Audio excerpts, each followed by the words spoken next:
So let's start with the gastrointestinal drugs.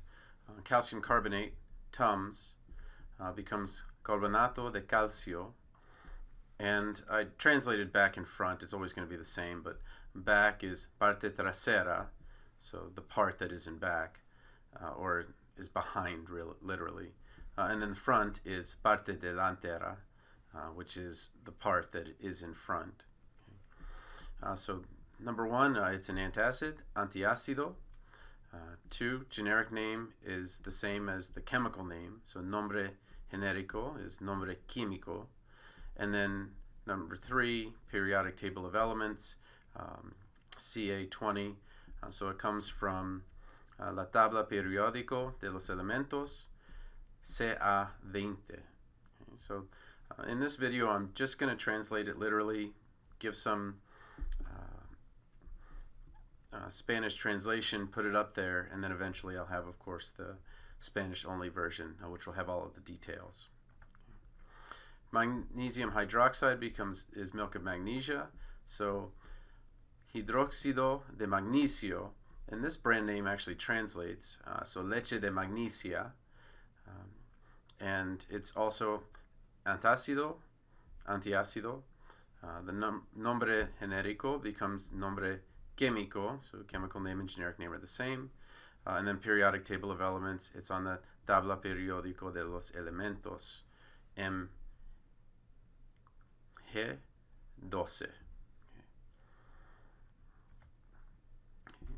Famotidine, pepsid. Again, pepsid doesn't translate, but famotidina can, or at least the pronunciation. It's antagonista H2, so literally an H2 receptor antagonist. La raíz estedina, and raíz literally means root, the way that you would use root word. I don't know if there's necessarily a good word for stem in Spanish, so we're going to just use this one. But just know the root is estedine. The meaningful part of the generic name is what we're really trying to translate. So stem, for our purposes, will mean root. So la raíz estedina.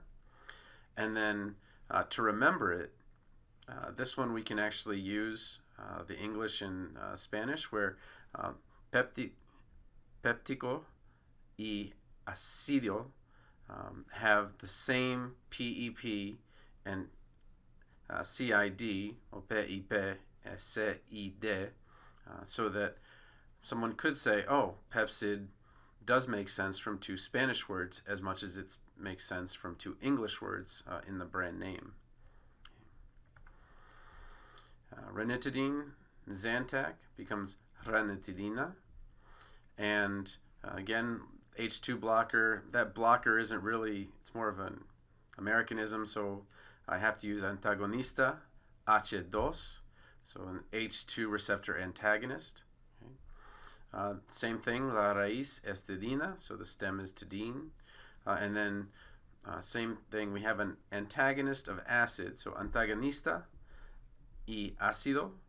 So the ANT and the AC still become part of Zantac.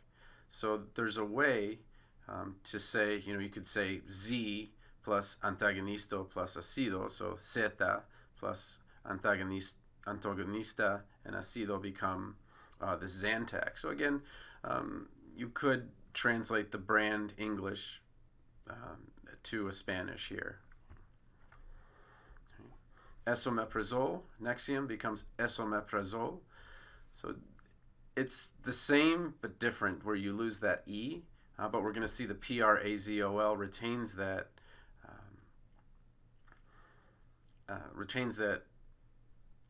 root or stem, and we lose the E just because of the way that things in Spanish are spelled. Okay. It's number one, a proton pump inhibitor, so inhibidor de la bomba de protones. The stem is prazole, so la raíz es prazol.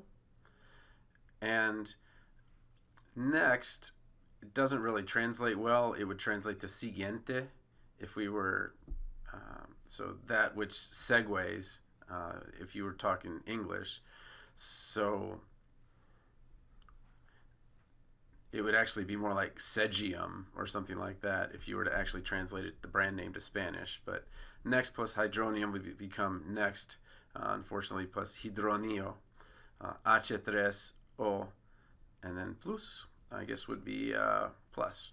Okay, so some of these are not going to translate well, but again, that's kind of a point of conversation where you can talk in, just recognize that you're giving it your best shot. Omeprazole, Prilosec, becomes omeprazole. Again, it's a proton pump inhibitor, so an inhibidor de la bomba de protones. Stem is prazole, la raíz es prazol. And protons plus low secretion. So we've got two of the words that work, and one doesn't.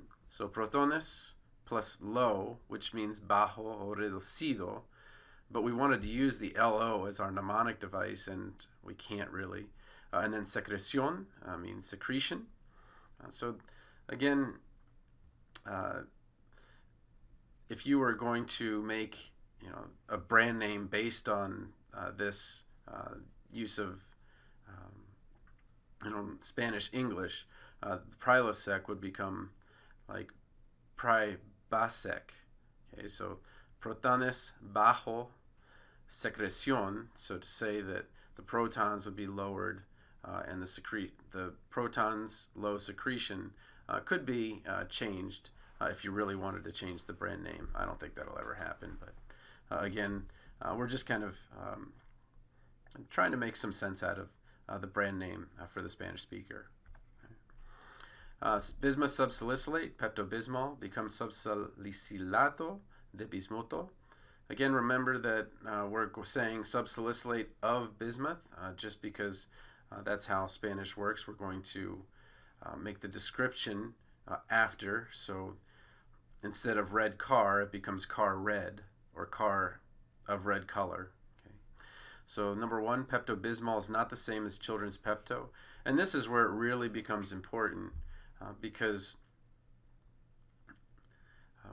the Spanish speaker might say, oh, I've got Pepto, this is the right medicine, but when you're talking about differences, you're not going to have that translation on the brand name. Okay, so Pepto-Bismol no es lo mismo que el Pepto para niños. So again, we're switching those words around. Children's Pepto becomes Pepto para niños, and to understand that salicylate part, the subsalicilato, is the part that que no puedo usar para los niños, that you can't use for the children. The stem is sal, la raíz es sal, and then peptic plus bismuth, BI 83 on the periodic table. So péptico plus bismuto, BI 83 en la tabla periódica. Actually kind of works out a little bit so that you can understand, what the word is for. It's very similar. But again, that real problem that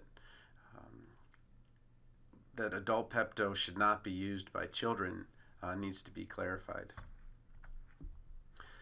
Loperamide HCl, Imodium, Loperamida, and so this is an antidiarrheal, antidiarrheico, and there's no stem, but we're saying that it's low peristalsis, and we can use that similar mnemonic in Spanish to remember.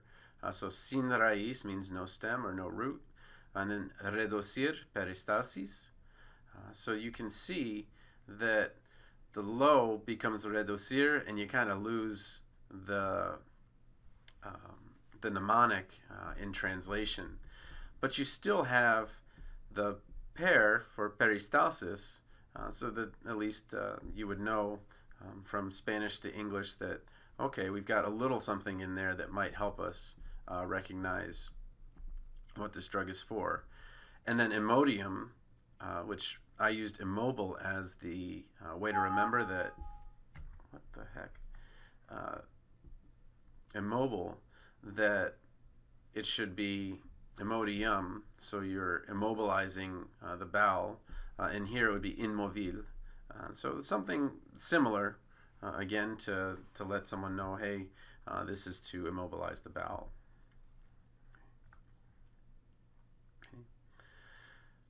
Docusate Sodium, coles, becomes Docusate Sodium.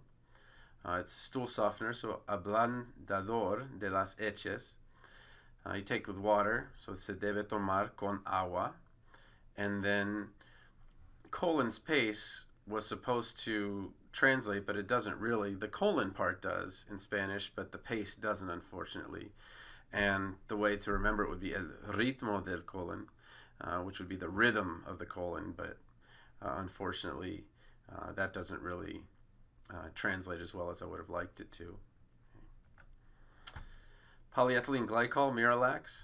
This is something that's sometimes done where we just make it a more Spanish version of the same word. So polyethylene glycol, 3350, so 3350.